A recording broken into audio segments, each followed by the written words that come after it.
Hey everybody, my name is Barry Schwartz and this is the Search Buzz video recap. Today is Friday, March 6th, and this is the Search Buzz video recap, the search news we covered over at the Search Engine Roundtable at seroundtable.com. We got a lot of news to discuss with you, some Google algorithmic updates, mobile first indexing news, Bing dropping pages out of the index by accident probably. We'll have to talk about that as well. And also, we have to talk about this Nofollow link change. Stay tuned.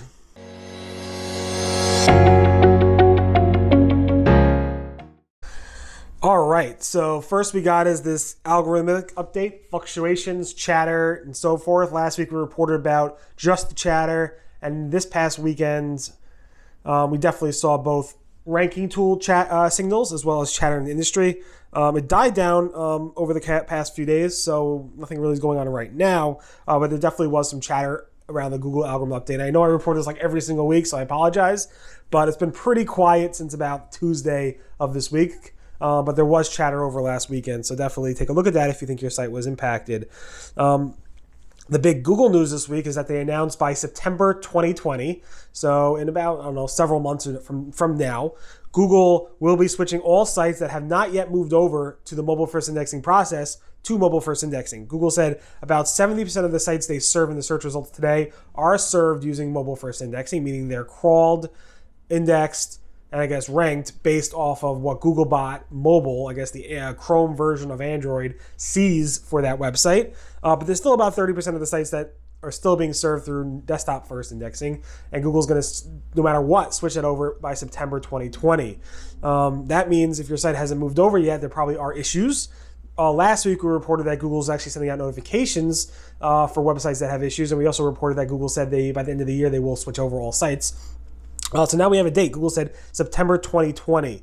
And I guess if you have not been moved over yet and you do get a notification, or even if you don't get a notification, you haven't been moved over yet, and September comes and Google does a switch, I suspect your rankings will change. I suspect your rankings probably will change for probably not the better. So definitely take a look at this. Make sure all your sites that you're managing for clients, your own websites, are all moved over from mobile first indexing. If they're not, do whatever you can to make sure they are ready for that. Google has lots of documentation on what to do. All right, so Nofollow, March 1st change happened. We discussed this a little bit, but I did get the opportunity to discuss this with John Mueller. Glenn Gabe asked a question, did any change happen after March 1st with this hint change? So Nofollow in last year, I think in September of last year, I believe, that Google said we can now use this as a hint, and that means they could technically use Nofollow links for ranking purposes. And Google said they kind of are doing that. Maybe they're doing some tests and stuff. But when it comes to March 1st, just earlier this week, I guess on Sunday, Google's also possibly able to use it for crawling and indexing. So I asked John Mueller, Glenn Gabe asked John Mueller, a lot of discussion about this, what is going on, and John confirmed that this is just a policy change. As far as he knows, no change has been actually made to the search results, to rankings, algorithms, or even internal tests on how Google will use this going forward. So it's just currently a policy change that if somebody in Google wants to do this, they can.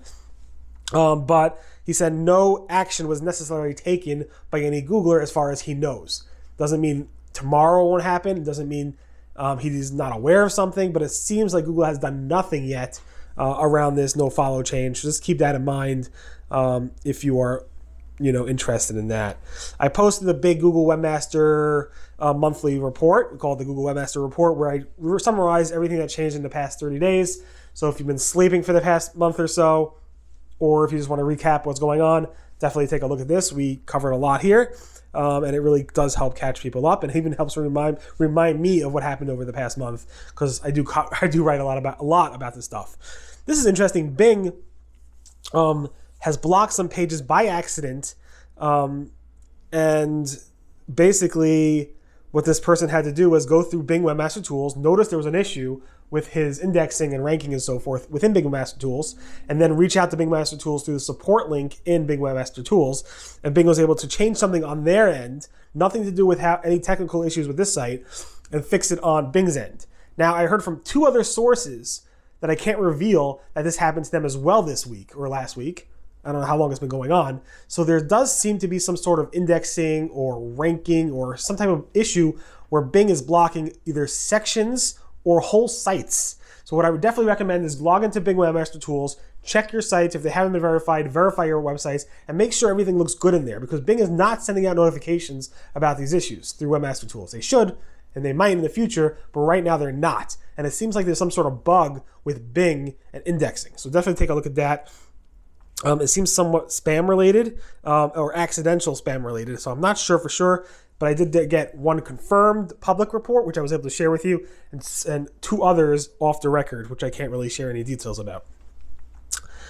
So I finally got more information about this Google 3D AR images. So, Burberry a week or so ago was live and showing search results with actually 3D images in AR, which I showed you last week.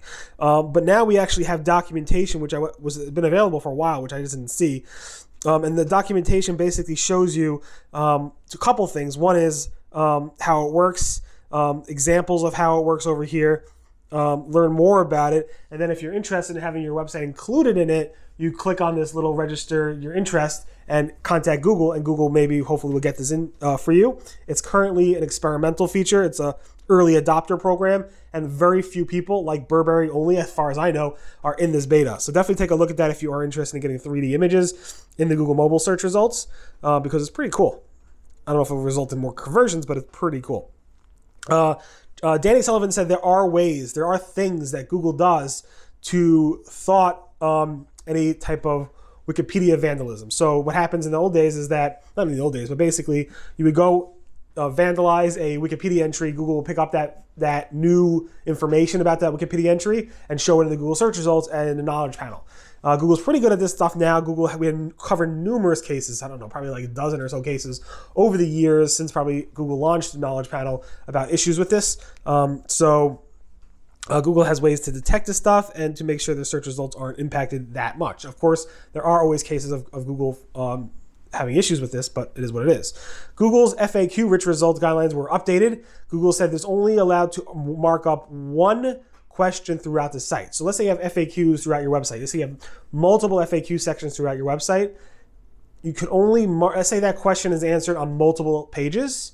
So maybe you have a question about shipping and you decide, hey, I'm going to include the FAQ about this product, all the unique stuff about that product, but you also have generic FAQs that you include in all the FAQs across multiple pages of your website. Make sure not to mark up the same question across multiple pages. So if you have a shipping FAQ that you have on multiple pages, only mark up that shipping FAQ on one of the pages, not all the pages. That's a new guideline from Google. Not sure I like that. I wish there was some type of canonical version within the FAQ rich schema.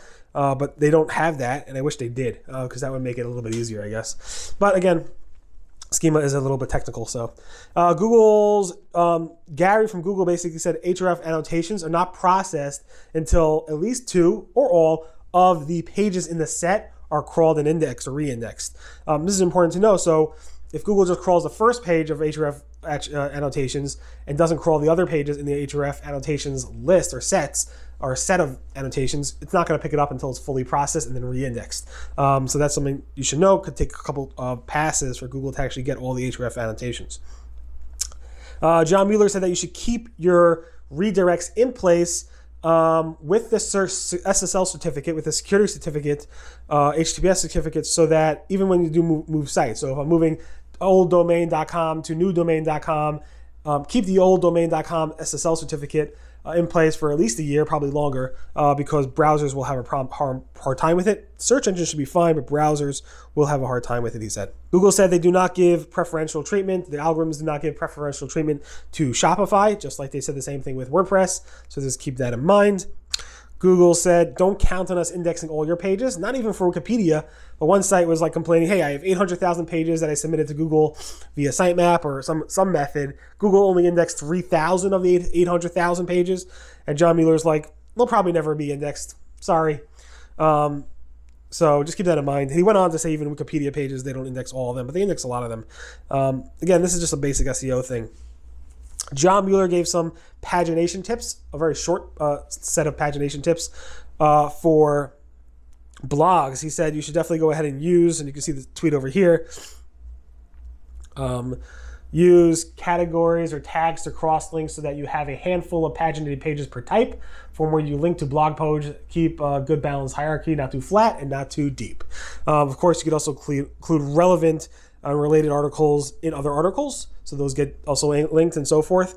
But pagination, that's how you handle it, according to John Mueller. Google posted a new video on how to hire an SEO. It's basically the same thing as the old video, but a lot shorter.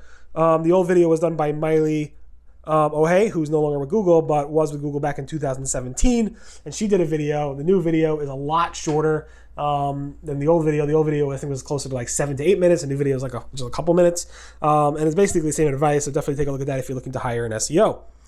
Google My Business says that there's a new policy around car dealerships. Car dealerships can now have multiple listings specifically for multiple reasons. You could have a listing for each department, so the sales department, the parts department, the service department, and if you offer multiple brands in your dealership, so you sell Honda and Acura and whatever, Toyota, all in one dealership, you could have a listing for each one of those and each subsequent service, parts, and sales department. So keep that in mind. Also around Google Local is Google Local service ads are now allowing some personal injury lawyers and law firms to partake in the Google Local service ads. So it's expanded from plumbers to electricians, now to personal injury attorneys. So keep that in mind. Google My Business now will manually review all photos and videos in your Google My Business listings before they're actually published.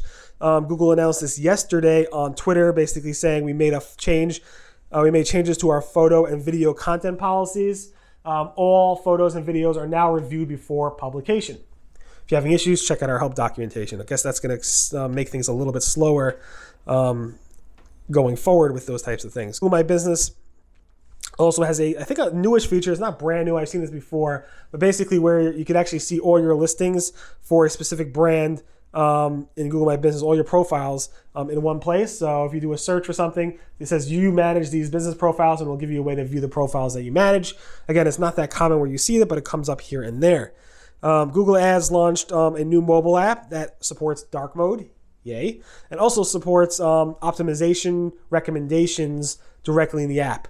So that's pretty cool, and you can see that over here if you want to. Google Ads also launched a new annotations report. They revamped them, and they give you quicker access and easier access and more logical access to annotation data directly in the Google Ads reporting database. So it basically gives you more information over here, and as you can see here are some of the cards that you see on the overview page, as well as some of the detailed reporting that you get with annotations directly in the Google Ads dashboard. Yahoo celebrated their 25th anniversary this week. Imagine 25 years old. They opened up some time capsule that they buried 25 years ago, and they served cakes, cupcakes, and all these types of things. They had a little party. Of course, Yahoo is no longer its own company anymore. It was bought by Verizon. But this is the cake that they had for Yahoo. They have the brand out there still, Yahoo Forever, and a beautiful cake. It's just sad that they're no longer their own company. And also we published 2 vlogs this week. One was with Ginny Marvin about the periodic table of SEO, of PPC, and natural language in PPC, and also from Aleda Solis. So definitely take a look at those 2 videos. It was pretty fun. Both of those were pretty fun to have. So definitely take a look at those 2 vlogs, and hope you enjoy the vlogs going forward. In any event, thanks so much for listening to the Search Buzz video recap. My name again is Barry Schwartz, and this is the search news we covered over at the Search Engine Roundtable, seroundtable.com over the past week. Again, today is Friday, March 6th. Everyone have a great weekend, and I'll see you guys next. Goodbye.